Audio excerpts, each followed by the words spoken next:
In this video, I will show you how to convert a Word document to a PDF in your laptop. So let's jump straight into it. So as you can see, I've currently got a Word document open. So this is the example document I'm going to use to show you what to do in this tutorial. Now, in order to do this, what we're going to do is use a free tool that's offered by Adobe. So to do this, what you want to do first is open up a new internet browser.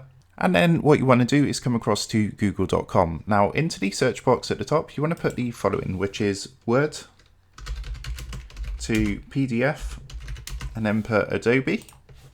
And what you want to do is click onto the top result, which is this one, which is offered by Adobe. So that's going to take you across to the converter. Now from here, all you need to do is press the blue select file button in the middle, and then just go ahead and choose your file, which is going to be this one. And what it's going to do, you can see that's currently uploading and converting this to a PDF file. So it just takes a minute or two to do this. So as you can see, that's now converted. It says your PDF is ready, and we've got a preview on the right hand side over here. Now what you want to do is go ahead and sign in with your Adobe account. If you don't have one, you can actually create one for absolutely free by clicking the link down here. So what I'm going to do is just go ahead and sign in with my Adobe account. And then once you've gone ahead and signed in or created your account, what it's going to do is basically load up your document. So it's just taking a minute to load that through now. And here we are with our document now in a PDF format. So what you can do from here, you can edit this PDF further. If you come to the left hand side, you've got a toolbar. So you can do things like highlight certain text, just like this. And you can do things like add text to the document. And you can even sign the document if you want to as well, just by adding a signature.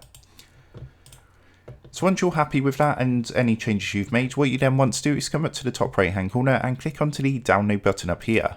This is going to go ahead and save your changes and download your file into a PDF format. So now you will see that's downloaded. If I double click onto this, it's going to load this up. Of course, it's applied any changes that I've made. And that's how you go ahead and convert a Word document to a PDF in your laptop. So I hope this quick tutorial helped you out today. And if it did, I would really appreciate it if you was to consider dropping down below the video, leaving a like, and also subscribing to the channel. With that being said, I just want to take a minute to thank you guys for watching this quick tutorial, and I will see you in the next video.